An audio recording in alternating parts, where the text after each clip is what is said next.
I've just started a new strength conditioning program. I feel really good. Bro, you know doing weights makes you slow, right? So you may have heard this myth before. Resistance training makes you slow. Well, in actual truth, it actually doesn't. In fact, there's been some research to suggest quite a large correlation between our lower body strength and our sprint speed performance.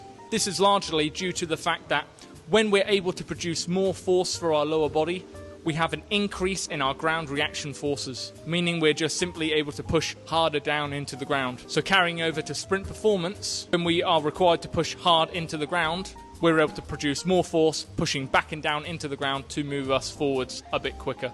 Another part of this myth is actually the tempo in which we perform our resistance training exercises with. There's been a lot of talk around the slower we perform a rep, the slower it will make you.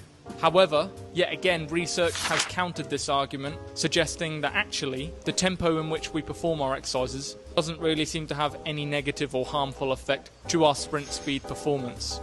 George is correct, but to get fast, we still need to train fast. This is where things like plyos and sprints come in.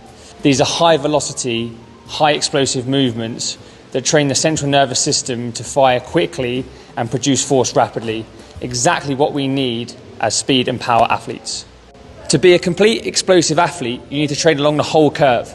Lifting heavy shifts your max force production up, which helps your speed because now you have a bigger engine. But to really express that force quickly in game speed situations, you've got to train the fast end too. So that is why we include plyometrics, sprints, acceleration drills, loaded jumps and other speed work into our training programs, because these movements teach the body to apply force rapidly, and this translates into real world speed, otherwise known as training transfer.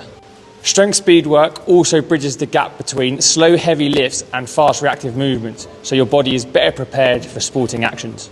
So if you've been worried about your strength training maybe affecting your speed, just make sure you're being smart with your programming and you're still getting your speed and plyometric exercises in also. If this has been helpful, guys, drop a follow, like and comment, and I'll see you in the next one.